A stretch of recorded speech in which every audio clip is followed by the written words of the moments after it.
If you're a frequent visitor to this YouTube channel, you know that I do a lot of videos on toys, pop culture, and occasionally books. Yeah, you know those things that we used to have. You get them from libraries, they weigh. Well, one of my favorite authors is Jules Verne, and I've done a few videos on him because, well, he's very much related to pop culture and sci-fi and even action figures. While a lot of people know Jules Verne for the books that you're required to read in school, well, beyond that, I mean, he wrote over 100 novels, and one of them very clearly depicts the Transformers. Okay, well, no, it doesn't. It doesn't have, Decepticons and Autobots and robots talking, but what if I told you Jules Verne's stories were the first to introduce the concept of a vehicle that could have more than one mode? And I'm not just talking about a vehicle that could, sort of get up and walk around, but actually a vehicle that physically went through a transformation going from mode A to mode B, and wait for it, mode C. Yes, while we look at Transformers as kind of a standard in the toy industry and something that is part of the overall hobby, it goes a lot deeper than that. And, well, when you're looking at who created the Transformers, I mean, obviously, in continuity, there's always the quintessence. And then, of course, if you want to go back to the origins in Japan, it was Nobuke Okudo who created the toy originally as, well, a physical toy. Now, while to a lot of us Transformers climaxed in 1986 with the amazing animated series, obviously it has gone on for decades and had different iterations, although the classic one will always be my favorite. Now, the thing about Transformers is they're a puzzle. And I don't mean, trying to figure out which side Sideswipe is on or, who Starscream is most allied with.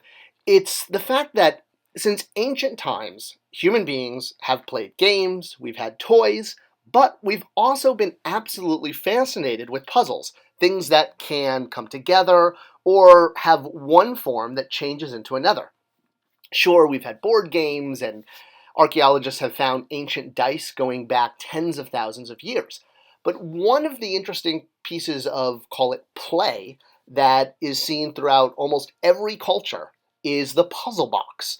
So modern, we kind of have the Rubik's Cube, right? That's like the quintessential puzzle box where you're moving around sides and trying to create images. Well, this is not something new. This is something that the Chinese, the Mesopotamians, the Aztecs, the Greeks, the Carthaginians, yes, even the Carthaginians had puzzle boxes. And there's it's really, not shocking why. It's a sense of reward. It's a sense of figuring something out, and that conceptual, textual, actually touching and having control over an object and learning how to change it from one form to another. So yes, that concept has been around for tens of thousands of years. So we definitely can't credit Jules Verne or anyone with the idea of inventing the puzzle. And the idea of an object that can be more than one thing, you probably have to go back to the Chinese for that. They were really the experts in doing this, where, for example, a box could open up as a flower. All right, so let's jump ahead to toys now. One of my favorite Transformers when I was a kid, K-I-D, not a goat, a small human. When I was a kid, Astro Train. Maybe it was because he was purple, which is my favorite color, but what I found mind-blowing about him is that he could turn into multiple forms. It wasn't just one plane or one truck that became a robot. He was a robot that could turn into multiple things. These guitars that are like double guitars, And importantly, for the point I'm trying to get to, is that Astro Train's forms were flight and ground-based. So he became basically two different types of vehicles that had modes allowing him to traverse, completely different environments. He could fly, honestly, through outer space. He helped the Decepticons escape in the movie. And he could chug along as a choo-choo train along a track, if you happen to have a track, or maybe some Brio toys. But the point was, it's not just like he went from a robot to a car to a different type of car. It was completely different ways of transporting someone. All right, so now talking about Jules Verne. All right, so Jules Verne is also very much attached to vehicles and transportation. His most famous book, Around the World in 80 Days, is all about using every possible piece of transportation to achieve your goal. And probably his most famous invention is the Nautilus, a precursor of the modern submarine. Granted, in Civil War, there were early versions, I'm talking about the U.S. Civil War in the 1800s, of a submarine. It was really Jules Verne's description of the illustrious Captain Nemo and the Nautilus, which truly captured the imagination of explorers, sci-fi fans, book fans, and exploration fans. No one had really conceived the idea of actually being able to live for a long period of time underwater in a submarine. It was just something you might use very briefly in war or battle. Nemo turned it much more into a statement of being. But it wasn't just the oceans that Jules Verne was writing about as far as new ways of transporting people. And if you're a fan of steampunk, if you like the whole kind of Victorian futuristic concepts, well, boy, does he have some great flight concepts.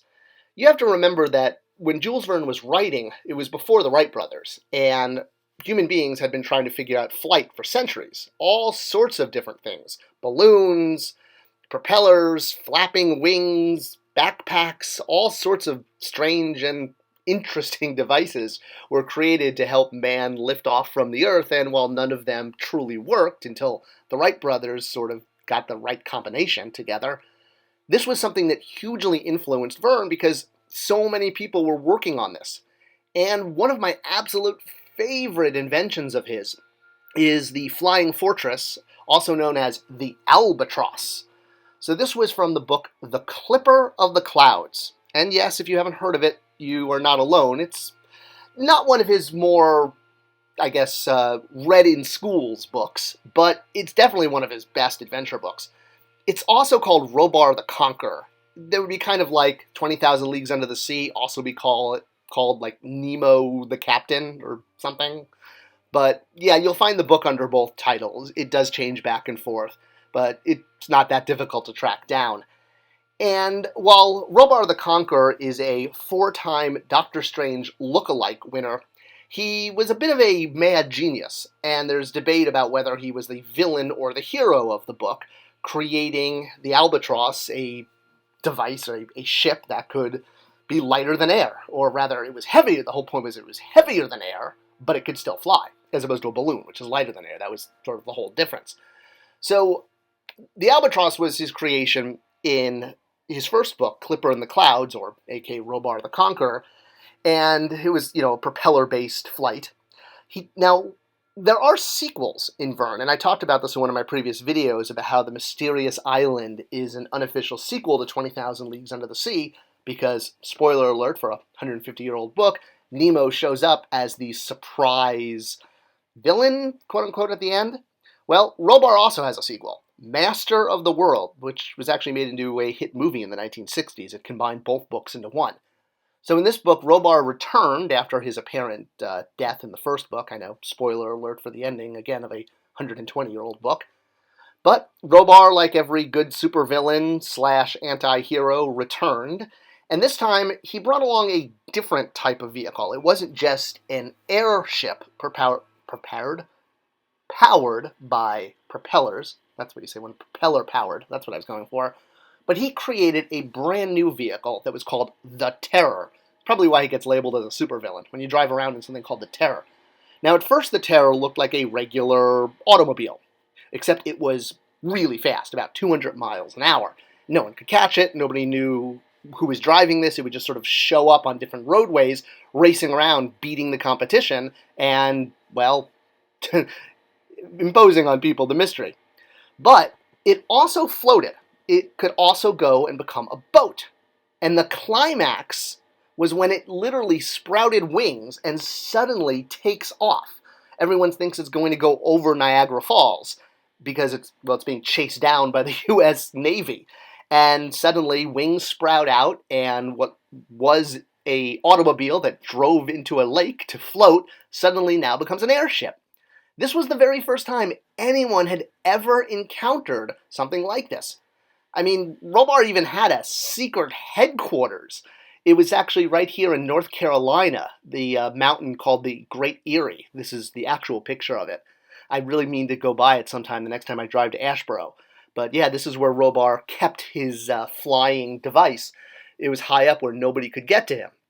So, while the device started off as a car and a boat and was later revealed to be a submarine, the fact that it could also fly essentially, well, to me, it knocks out the Nautilus completely as far as one of the best vehicle inventions of Verne because, well, it could do what the Nautilus does and so much more.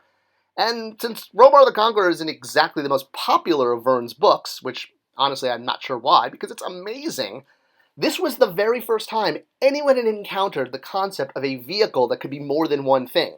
A boat, a submarine, a car, and an airplane. Yes, he didn't exactly invent talking robots, but the idea of a vehicle that could be more than one thing, well, whether or not this idea influenced the Japanese inventors of Transformers, Hasbro, or any number of kids and adults who have been fascinated by the Transformers brand.